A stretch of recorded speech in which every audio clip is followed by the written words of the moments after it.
Welcome to masala சமையல். இன்றைக்கி நம்ம நேந்திரம் பழம் வச்சு ஒரு ஸ்வீட் பண்ண போகிறோம். அதுக்கு 1 டேபிள் ஸ்பூன் நெய் ஆட் பண்ணிக்கோங்க. அதில் 1 கப் அளவுக்கு நேந்திரம் பழத்தை சின்ன சின்னதாக கட் பண்ணி அதையும் ஆட் பண்ணி நல்லா மிக்ஸ் பண்ணுங்கள். இது கொஞ்சம் எல்லோயிஷாக மாறும். எல்லோயிஷாக மாறுற வரைக்கும் வதக்கிட்டே இருங்க. இது நல்லா வதங்கினதுக்கப்புறமேட்டுக்கா 1/4 கப் நாட்டு சர்க்கரை சேர்த்துருக்கேன். நான் 1/4 கப் போட்டு நல்லா மிக்ஸ் பண்ணிக்கோங்க. இந்த சர்க்கரை கொஞ்சம் கரையிற வரைக்கும் நல்லா மிக்ஸ் பண்ணி விட்டுக்கோங்க.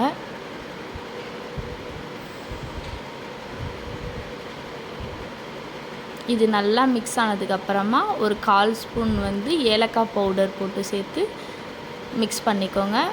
இதில் 1/2 கப் 1/2 கப் அளவுக்கு தேங்காய் பால், கட்டியான தேங்காய் பால் முதல்ல எடுக்கிறோம் இல்லைங்களா, அந்த தேங்காய் பாலை சேர்த்து நல்லா மிக்ஸ் பண்ணி விட்டுருங்க.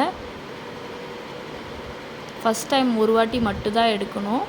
அப்போ தான் கொஞ்சம் ஸ்வீட் கரெக்டாக இருக்கும். இல்லைனா நீங்கள் எக்ஸ்ட்ரா நாட்டு சர்க்கரை சேர்த்துக்கோங்க. அதுக்கப்புறம் நல்லா வதங்கினதுக்கப்புறமேட்டுக்கா ஒரு 1/2 டேபிள் ஸ்பூன் நெய் ஆட் பண்ணி நல்லா மிக்ஸ் பண்ணி விட்டுருங்க.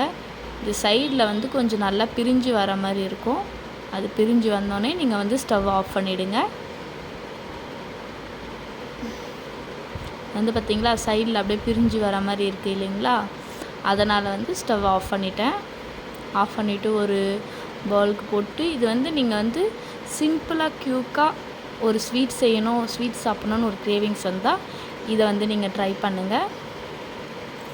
இந்த வீடியோ உங்களுக்கு பிடிச்சிருந்தா என்னுடைய சேனலுக்கு லைக் பண்ணுங்கள், ஷேர் பண்ணுங்கள், கமெண்ட் பண்ணுங்கள் and subscribe to my channel.